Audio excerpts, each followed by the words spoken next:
The bite gets tough. Fishing a young tube slow can't be beat. Look at that tank.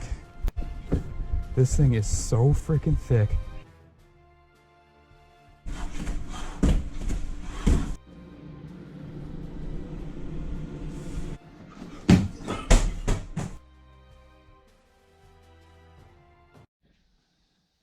Alright guys, today I'm going to talk to you about rod power and rod action, what the two actually mean, the differences between the two. They're usually kind of confused or mixed together. But power is basically like what size fish or what size line or what size baits a rod is meant to handle.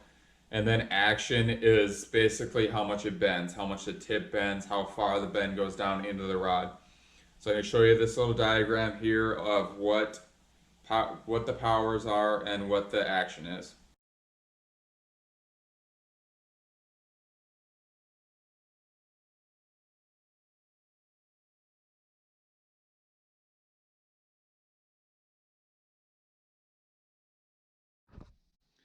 So now that you know the basics of that, I'm going to kind of show you the differences between the powers first and then the actions. So first off, let's start out with a ultralight power setup. Now this one is by 13 Fishing. It's a spinning combo with a 100 size reel, I think. 100 size reel, yep. So this is a ultralight. It's rated for 2 to 6 pound test line and a 1/32 to 3/32 ounce lure. So basically light lures. I just got a little, I think it's called Northland Slurpees on here. It's like a little tube jig. And this is for crappie fishing or sunfish fishing or perch or like a light stream trout. That's what your ultralight setup's good for. Throwing small baits, catching small fish.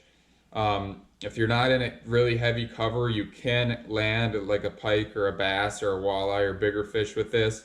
But generally, if you're specifically targeting those bigger fish, you want a heavier rod.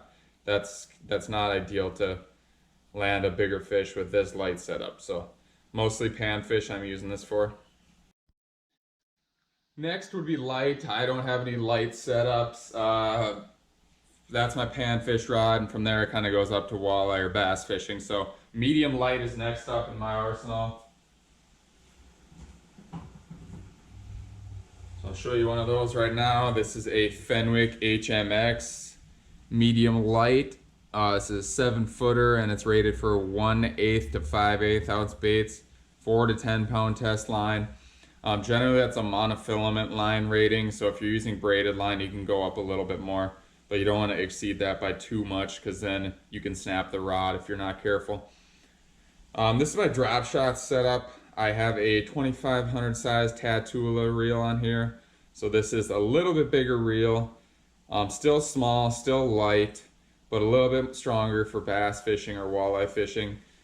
So I got drop shot on here. I just got a little Kitech easy shaker, and then 16-inch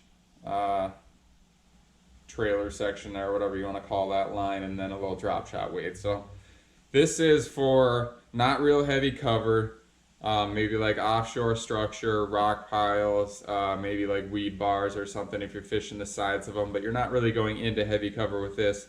It's a finesse presentation, smaller baits, smaller, lighter setup. You can fish this thing all day long and you won't get tired, and not for going in heavy cover, not for throwing very heavy baits. Next up is a medium. So this is a Okuma Serrano rod here, 7'2" medium action. Now this one's rated for 1/8 to 5/8 ounce baits, which I think that's what the other one, the medium light, was rated for. But this one's for a little heavier line, 8 to 17 pound test.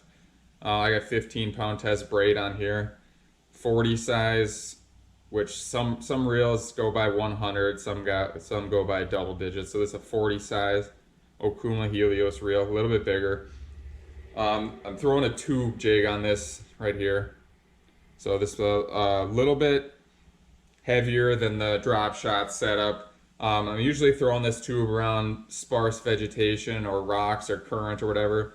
So if I'm fighting smallmouth in current in a river, I want a little bit heavier line. I don't want them to just be able to go wherever they want. I need to get them in that stronger current.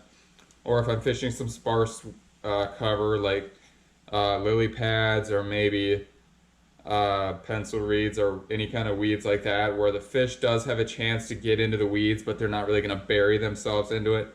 This is strong enough to get them out of those weeds while still being light enough to throw all day, still being light enough to throw a smaller presentation and a finessey presentation where you don't have really thick line.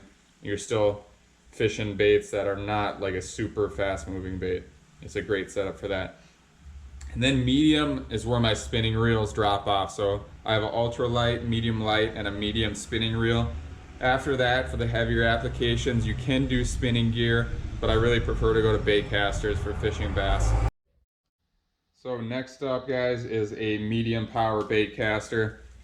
This is a St. Croix Bass X, 1/4 ounce to 5/8 ounce lures it's rated for, so pretty much the same as the spinning reel. And then 10 to 17 pound test line, which is also the same.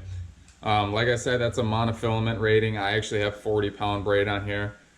I would go with like maybe a 30, but the 40 just does not dig in as bad as the 30 pound test. I really like 40 pound test for bass fishing. It's not so heavy that it's so hard to break off if you get hung up and you need to break the line, but it's not so thin that it digs into itself really bad. So 40 I found to be like the perfect blend. You do got to be a little careful on this medium action rod with 40 pound test. You don't want to bring in a fish like this, high sticking it, put a lot of stress on the rod here. You really want to just let the rod load up right here. If you need to ever break the line off, you want to pull it straight back. You don't want to pull it and bend the rod, because with that 40 pound test line it will break.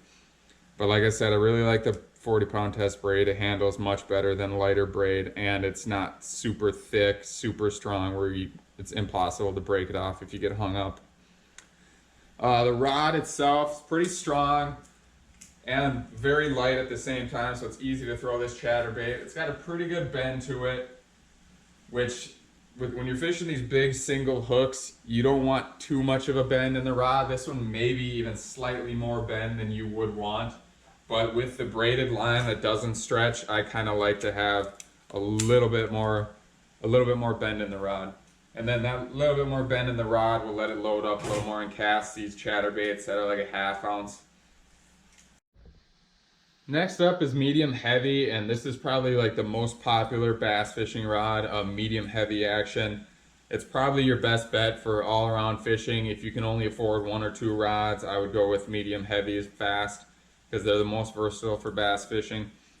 So this is a Savage Gear Browser, 7'4", medium heavy. It's rated for 1/4 ounce to 1.5 ounces. So it's a little bit more, you can handle bigger baits than the other ones.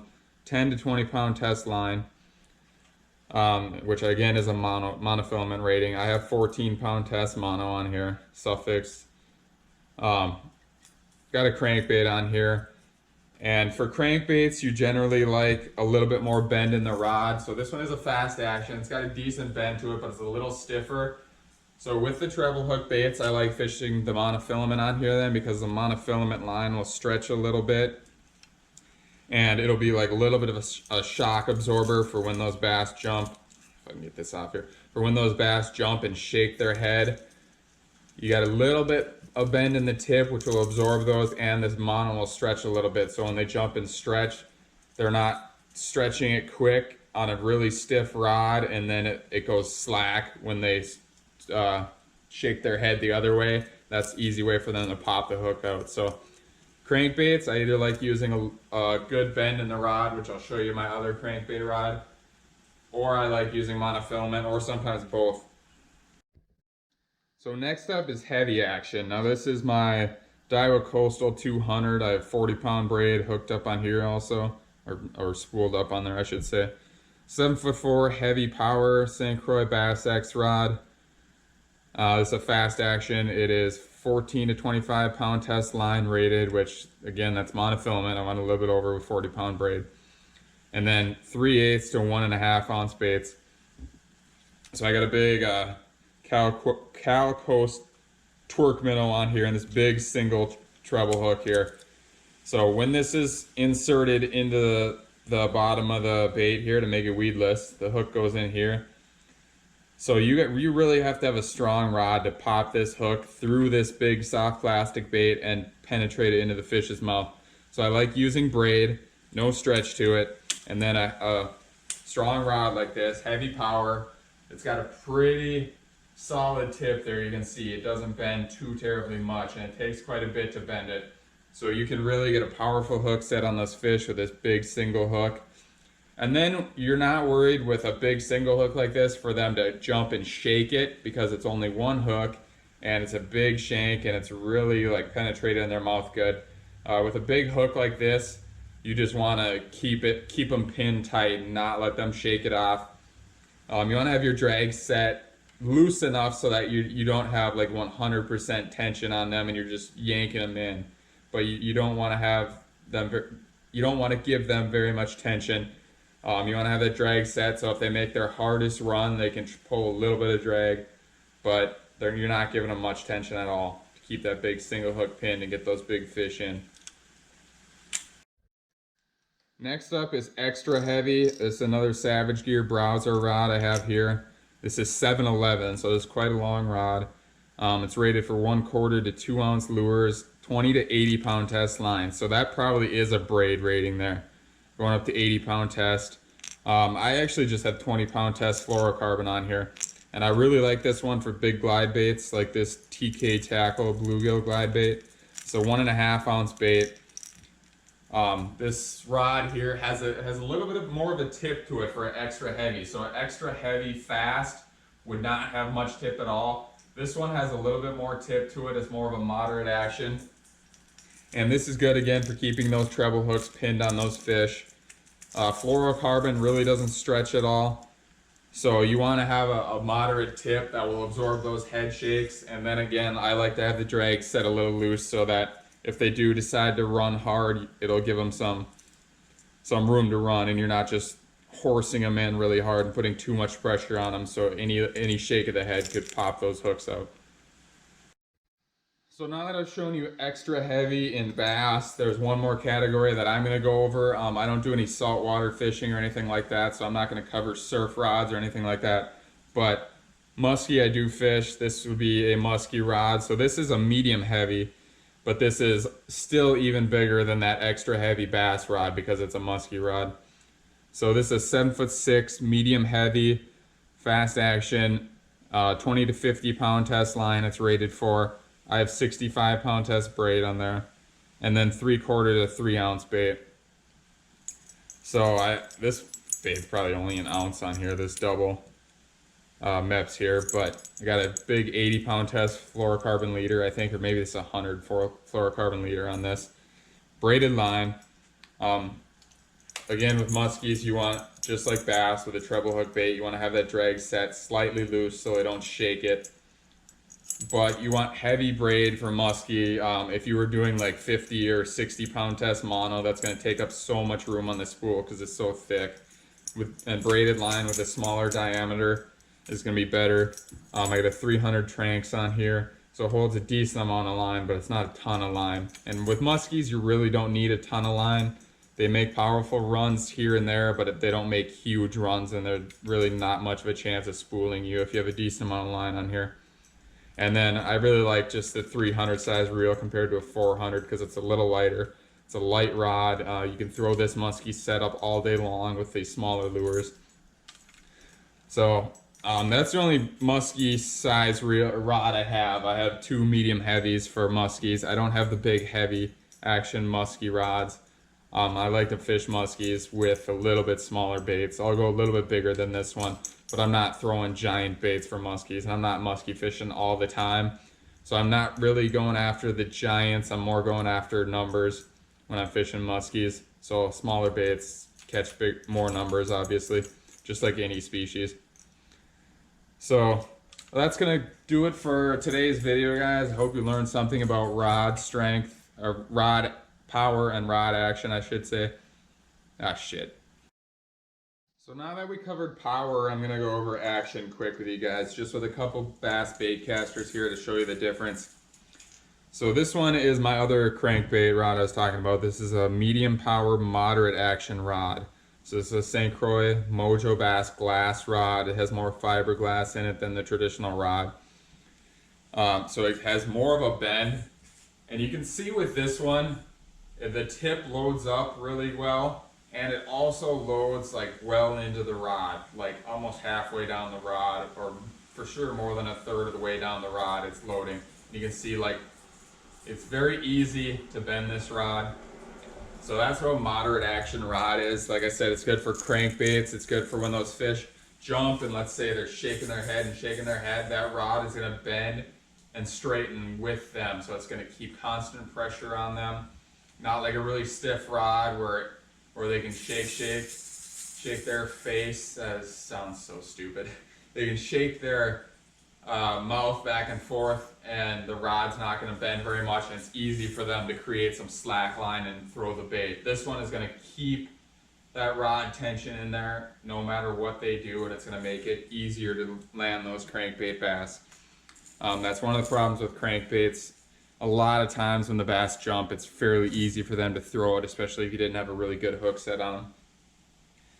And then the next one is extra fast. So this would be like the complete opposite of moderate. This would be the opposite end of the spectrum, extra fast. You can see it's pretty tough to bend that rod tip, and when I let go of it, it just launches back to straight. It doesn't like easily bend back into it. It just stiffens out. So this is not one you'd want to use with crankbaits or treble hook baits. I have a Molex Lover Buzz here on this thing, so that's a big single hook. This is good for penetrating that single hook, getting a really good hook set on those fish with that powerful fast tip, and then keeping them pinned on that big single hook. Make sure your drag's set good enough so that if they really want to run, they can and they're not pulling it out. But braided line on this one also, so this is more of like a power setup, getting a good hook set with that big single hook and keeping that fish pinned, where the moderate action is more about absorbing those head shakes and keeping those treble hook baits in there. So that's going to be it for today, guys. I hope you learned something from this video. Hopefully, if you are trying to upgrade your setup, you're not just going out and buying whatever rod you see that looks cool or whatever. You're actually putting some thought into it with what kind of baits you want to use on the rod, what techniques you want to use with it. But like I said, if you're just looking to get like a good all-around bass stick, 7 foot or 7'6" medium heavy fast action is probably the most widely accessible rod and best for all different kinds of techniques. So if you're really hard up, you only got a couple of setups, I would recommend a 7 foot or 7'6" medium heavy fast action. If you really want to get into the specific techniques, hopefully you learned something from this video and you can apply this knowledge and have better setups and better landing percentages with those bass when you're using those different techniques. So thanks for watching, guys. Subscribe if you haven't yet, and hopefully be teaching you some more about bass fishing, more lure specific stuff, the right kind of line to select and all that stuff. So I'll see you guys later.